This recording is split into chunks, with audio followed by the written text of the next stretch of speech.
सरकारी की तैयारी चैनल में आपका स्वागत है। आज बेसिक पार्ट के तीसरे दिन में हम लोग आपको बताने जा रहे हैं जोड़ से संबंधित जो क्वेश्चंस हमारे नौकरी के या सरकारी नौकरी के क्वेश्चंस में आते हैं, पेपर्स में आते हैं, उनको हम कैसे जानेंगे। देखिए, जोड़ की संक्रियाएं मैं आपको सिखाने वाला हूं। बहुत सारी शॉर्टकट मेथड्स इसमें यूज होते हैं। तो सबसे पहले कुछ संख्याएं हमारी हैं या कुछ क्वेश्चंस अक्सर आते हैं, उनको हम देखेंगे। सबसे पहला क्वेश्चन क्या है, जोड़ का आता है। देखिए, कह रहा है कि 1 से लेकर 100 तक, 1 से लेकर 100 तक जो संख्याएं होती हैं वो 100 होती हैं। यानी हम गिन रहे हैं 1 2 3 4 5 6 7, ऐसे ही हम 100 तक गिनेंगे तो संख्या निकलेगी टोटल 100। तो वहां पर हम n हमारा वहां पर होगा 100। ठीक है, तो कह रहा है कि 1 से 100 तक की सभी प्राकृतिक संख्याओं का योग क्या होगा। क्वेश्चन नहीं आया है, यानी 1 से लेकर 100 तक की प्राकृतिक संख्याओं का योग क्या होगा। अगर आप इसे जोड़ने बैठोगे तो बहुत टाइम लग जाएगा, तो इसके लिए जो शॉर्टकट मेथड है वो जरा जान लें। वो क्या है, योग निकालना है। यानी 1 से लेकर 100 तक की, ये जरूरी नहीं 100 तक, 200 भी हो सकता है, 50 भी हो सकता है। तो जितने तक पूछ रहा है उतने तक आप देख लें इसको। योग जो है वो होगा n इंटू, यानी n गुणा n+1 ब्रैकेट में करेंगे बटे में 2। ये क्या निकलेगा, सभी प्रकार की प्राकृतिक संख्याओं का योग आप इससे निकाल पाएंगे। जैसे यहां पर n क्या है, हमने 100 तक का निकाला तो n हो गया 100। दूसरा 100 में यहां लिखा और 100 में 1 जोड़ दिया, हो गया 101। और भाग में है आपका 2। अब यहां से देखेंगे क्या, हम 2 से 100 को काटते हैं तो 50 आएगा और इधर 101 है। जब 50 की 101 में गुना करेंगे तो 5050 आएगा। तो हम ये कह सकते हैं कि 1 से लेकर 100 तक की जितनी भी संख्याएं हैं उनको अगर हम जोड़ेंगे मैनुअली या कैलकुलेटर से तो उनका जो योग आएगा वो आएगा 5050। ऐसे ही एक क्वेश्चन ही आपके लिए है कि 1 से लेकर 50 तक की संख्याओं का योग बताइए। तो यहां n बराबर हो गया 50, n बराबर हो गया 50। तो हम क्या करेंगे, फॉर्मूला हमारा क्या है, ये वाला, यानी n इंटू n+1 और बटे में 2। ये हमारा फॉर्मूला हो गया। n हमने कितना गिना, n का मतलब हो गया कदम, कि हम कितने कदम चले, है ना, पद कितने चले। तो यहां पर 50 हो गया, तो 50 गुणा 51 बटे में 2, यानी 50 गुणा 51 बटे 2। अब आप इसका आंसर आप मुझे खुद करके बताइए। बहुत ही सिंपल सी कैलकुलेशन है। 50 को 2 से काटेंगे, ऊपर 25 आ जाएगा, तो 25 गुणा 51 करके आपका आंसर आ जाएगा। अब इधर बात करते हैं, क्या कह रहा है, क्रमागत सम संख्याओं का योग। ये भी एक क्वेश्चन आता, अक्सर आता है, और इस पर डिपेंड जितने भी क्वेश्चंस हमारे पेपर्स में आएंगे वो मैं आपको क्लियर कराने वाला हूं। तो देखो, 1 से लेकर 100 तक की जो सम संख्याएं होती है वो 50 होती हैं। कैसे, जैसे इसको हम ऐसे कह सकते हैं कि 1 छोड़ दो 2, 3 छोड़ दो 4, तो 4 तक देखो, और देखो 5 छोड़ दो 6, 7 छोड़ दो 8, और 9 छोड़ दो 10। अब आपको क्या करना है, इसमें निकालनी है सम संख्याएं, और सम संख्याएं वो होती हैं जो 2 से कट जाती हैं। तो 1 हटा दो, 2 हटा दो, 4 हटा दो, 7 हटा दो और 9 हटा दो। आप यहां देखो, 1 से लेकर 10 तक कितनी सम संख्याएं हैं, 1 2 3 4 और 5, 5 सम संख्याएं हैं। तो 5 हो गई सम संख्याएं और 5 ही हो गई विषम संख्याएं। तो जरा फॉर्मूला याद रखेंगे कि यहां देखें कि 1 से लेकर 100 तक सम संख्या कितनी होंगी, 50 होंगी। ठीक है, तो फॉर्मूला जरा देखेंगे तो n बराबर यहां पर क्या हो गया, 50 हो गया। तो 100 तक की सम संख्याओं का योग बताइए। तो यहां पर क्वेश्चन फॉर्मूला हो गया, n की n में गुणा करनी है। यहां पर भाग नहीं देना है, n की n में गुणा करनी है। यानी n हो गया 50 गुणा 50। जब 50 की 50 में गुणा करेंगे तो उत्तर आ गया आपका 2500। क्या आ गया, 2500। तो अब एक क्वेश्चन आपके लिए है। ये क्वेश्चन क्या है, आप देखें, 1 से 25 तक सम संख्याओं का योग बताइए। अब 1 से 25 तक जो होंगी 1 से 25 तक अगर आप देखते हैं तो सम संख्या कितनी होंगी, 2 4 6 8 24 तक रुक गई। तो 24 तक अगर रुक रही है तो हम इसे 24 तक ही काउंट करेंगे, 25 उसमें नहीं लेंगे। यानी 25 के बीच में और 1 के बीच में जितनी भी सम संख्याएं हैं उनको हम यहाँ पर लेंगे। तो हो गया आपका 12, तो 12 गुना 12 यानी आपका 144 हो जाएगा। बात समझ में आ गई। अब इससे आगे देखें, यानी हमारा क्या हो गया, सम संख्याओं के लिए क्या हो गया, n गुना n। बेटा एक बात ध्यान रखते जाओ, आप इन फॉर्मूलाज को लिखते जाओ और नोट्स बनाते जाओ। अभी शुरुआत है, धीरे धीरे ये बढ़ते चले जाएंगे और मैं आपको जो आपकी प्रॉब्लम्स हैं, जो आपको किसी को होगी, आप मुझे मैसेज करेंगे तो मैं आपको जूम मीटिंग पर लिंक देकर आपके प्रॉब्लम्स को सोल्व आउट करा दूंगा। पहले आप नोट्स बनाओ और नोट्स की फोटो मुझे आप भेज सकते हो, जिससे मुझे पता लगता रहे कि आप नोट्स बना भी रहे हो या नहीं बना रहे हो। इससे आगे तीसरा क्वेश्चन ये आता है कि 1 से लेकर 100 तक की विषम संख्याएं क्या होंगी। तो 1 से लेकर 100 तक 50 ही होंगी, यानी 1 2 छोड़ दो 3, 4 छोड़ दो 5, 6 छोड़ दो 7, 8 छोड़ दो 9, यानी 1 से लेकर 100 तक 50 ही विषम संख्या होंगी।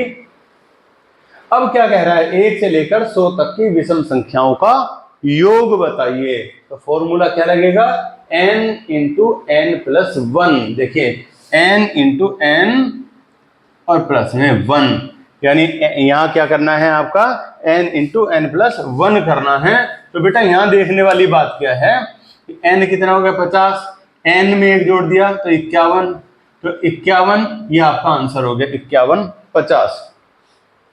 तो यहां कौन सा आप देख लें कि ये हो गया सम संख्याओं का योग, ये हो गया विषम संख्याओं का योग।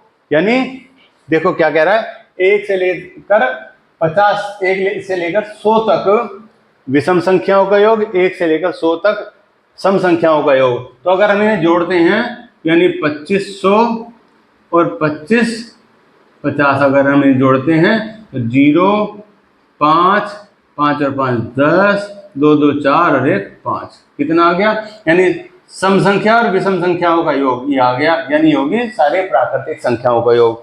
जरा देखो यही तो आंसर यहाँ पर आया है, यही तो आंसर आया है। तो हम इस बात से क्या कह सकते हैं कि ये हमने जो सीखा है सम संख्याओं का, विषम संख्याओं का और प्राकृतिक संख्याओं का योग आपको सिखाया गया है। आज का जो पार्ट है वो 2 हैं, बहुत इंपॉर्टेंट चीजें हैं। एक दशमलव संख्याओं को जोड़ना और घटाना, दशमलव संख्याओं को जोड़ना और घटाना। क्योंकि देखो मुझे सारा बेसिक क्लियर कराना है, इसलिए मैं कोई भी चीज छोड़कर नहीं चलने वाला हूं। दशमलव क्या होता है, दशमलव का मतलब जो हम संख्याओं के बीच में पॉइंट लगा देते हैं, ये दशमलव कहलाता है, ठीक है। अब अगर मैं कह रहा हूं कि ये 25 को अगर मैं 10 से भाग दूं तो ये 2.5 बनेगा, यानी 2.5 बनेगा। क्या बनेगा, 2.5 बनेगा। तो अगर कहीं 2.5 लिखा है तो इसका मतलब हो गया कि ये दशमलव संख्या है, ठीक है। यानी इसका मतलब 25 को हमने 10 से भाग दिया है। उसके बाद अगर 45 को मैं 100 से भाग करता हूं तो 0.45, यानी देखो जितनी जीरो हैं उतने ही स्थान आगे दशमलव लग जाती है। यहाँ देखो 1 जीरो है तो 1 स्थान, यहाँ 2 जीरो है तो 2 स्थान से इधर दशमलव लग गई। ऐसे यहाँ देखो 1 2 3 यानी 63 में 63 भाग 100 है तो दशमलव देखो यहाँ से 1 2 3, जहाँ 3 हो गए वहां पर दशमलव लग गई है।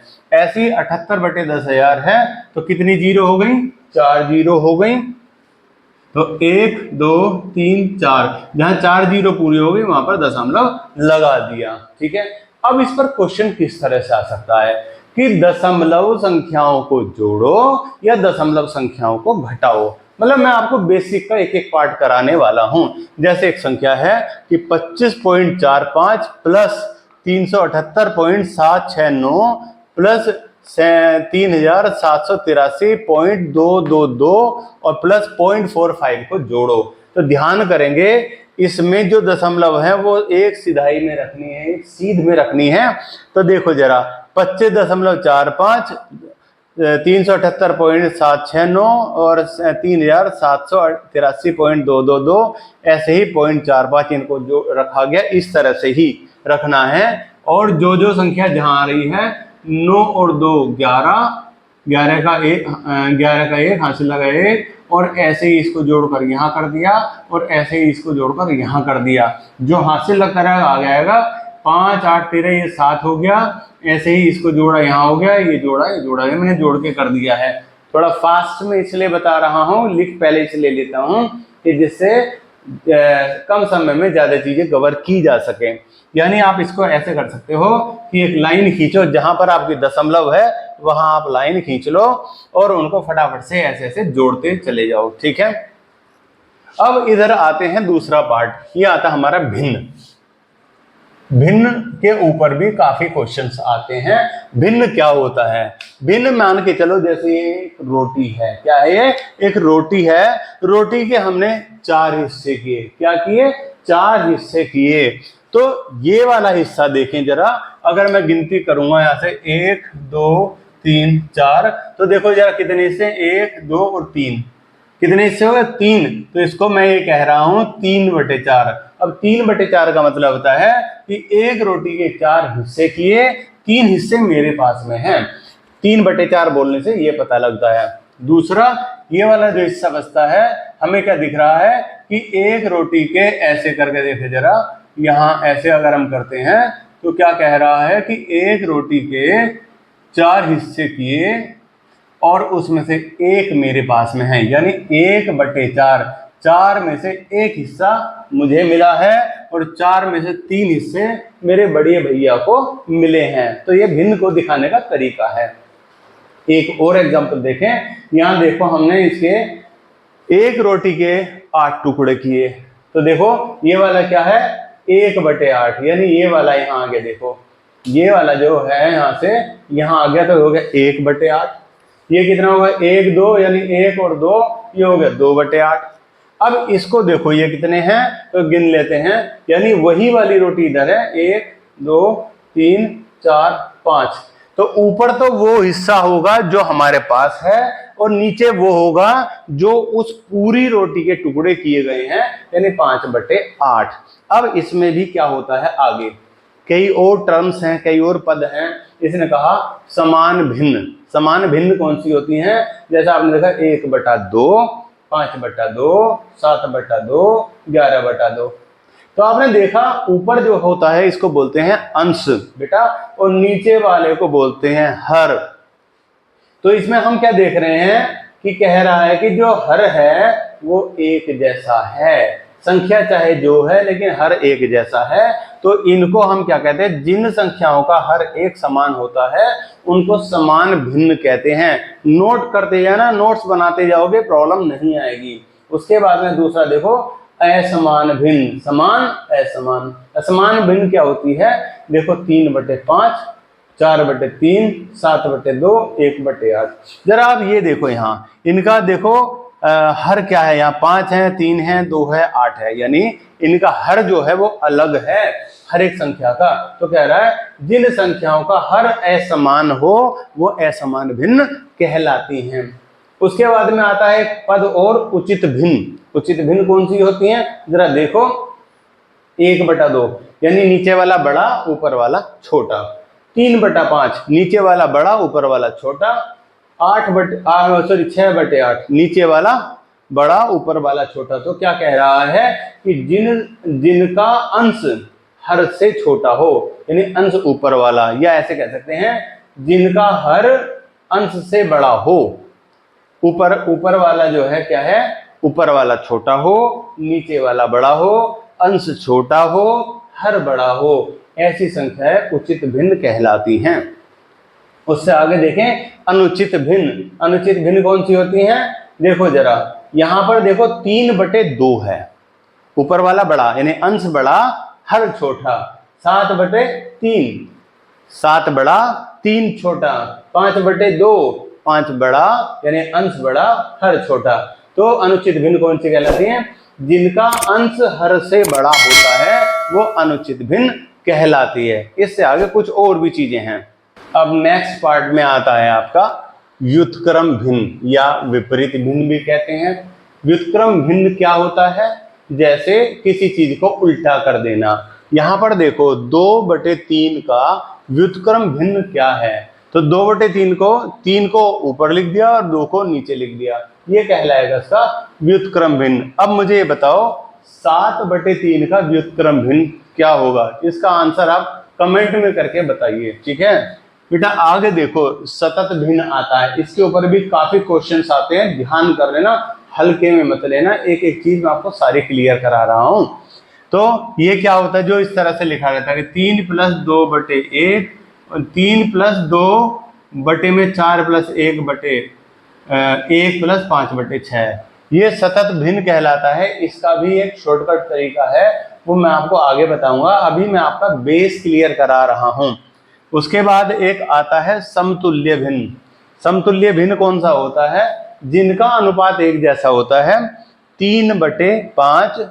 तो जरा देखो इसको, 3 दूनी 6, 5 दूनी 10 और 3 तिया 9, 5 तिया 15 और 3 चौक 12 और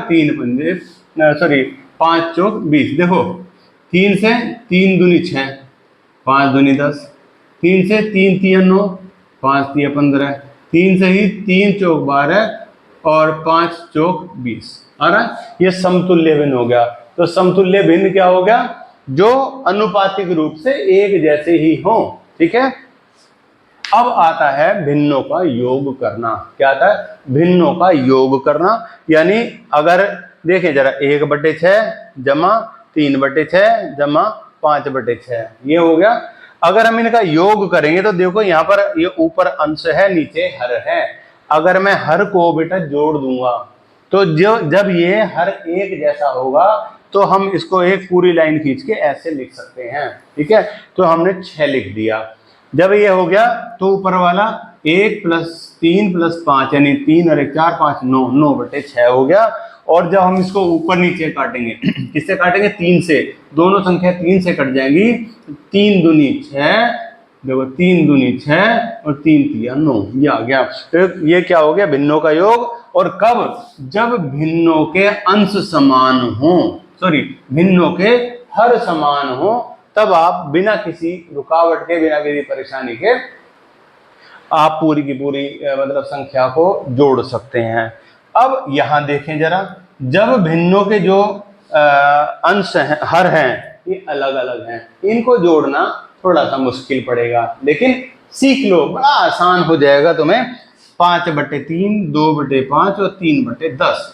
तो हम क्या करते हैं, नीचे वाली जो संख्या है इनका लेते हैं एलसीएम। एलसीएम का मतलब होता है लघुत्तम समापवर्ती। एलसीएम लेने का तरीका यहाँ मैंने सिखाया है कि जो भी संख्या आपकी हैं उन्हें लिख लें 3, 5 और 10 में, ऐसे लिखकर। और सबसे पहले जो छोटी संख्या होती है हम 2 से भाग देंगे। 2 से 3 में भाग नहीं जा सकता तो 3 ऐसे लिख लिया, 2 से 5 में नहीं जा सकता तो 5 ऐसे लिख लिया, और 2 से 10 में जाएगा 5 बार, तो 5 लिख लिया। अब इससे आगे संख्या आएगी तुम्हारी 3, क्योंकि 2 से कटने वाली संख्या और कोई नहीं बची है। अब 3 से काटेंगे, 3 एकम 3, 5 नहीं कटा ऐसे लिख देंगे, 5 नहीं कटा ऐसे लिख देंगे। अब अगला क्या हो गया, केवल 5 बचता है, तो 5 इसको ऐसे लिख देंगे, 5 एकम 5 और 5 एकम 5। तो हमारी गुणनखंड क्या प्राप्त हुई, ये कहलाते हैं गुणनखंड, यानी किसी भी संख्या को गुणा करके उसे खंड जो कर जाते हैं। यानी 2 तिया 6, 6 पंजे 30, 30 आ गया इनका एलसीएम, यानी लघुत्तम समापवर्ती है। अब हम क्या कर रहे हैं, इन तीनों को जब जोड़ते हैं तो एलसीएम आ गया इनका 30। तो नीचे कौन सी संख्या हो गई, 3। 3 से हम इसको जब भाग देंगे तो 10 बार जाएगा, 3 धाम 10 बार गया, तो उस 10 की गुना ऊपर वाली संख्या में कर देंगे। तो जैसे यहाँ किया गया है, देख रहे हो, तो 3 से 3 धाम 30, 10 और 10 की गुना 5 में करेंगे, तो देखो यहाँ आ गया है ये वाला 5 गुना 10। ऐसे ही 5 से करेंगे, 5 छंग 30 6 बार, तो इस 6 की गुणा 2 में करेंगे तो 6 गुना 2 हो गया। ऐसे ही 10 से करेंगे, 10 तिया 30 और 10 तिया 30, 3 की, तो 3 की 3 में कर देंगे, 3 की यहाँ पर 3 में कर देंगे। बात समझ आ गई, ये बेटा 3 है, ये 3 की 3 में कर देंगे। जब इनको जोड़ते हैं 5 दूनी 10, ठीक है, 5 दूनी 10,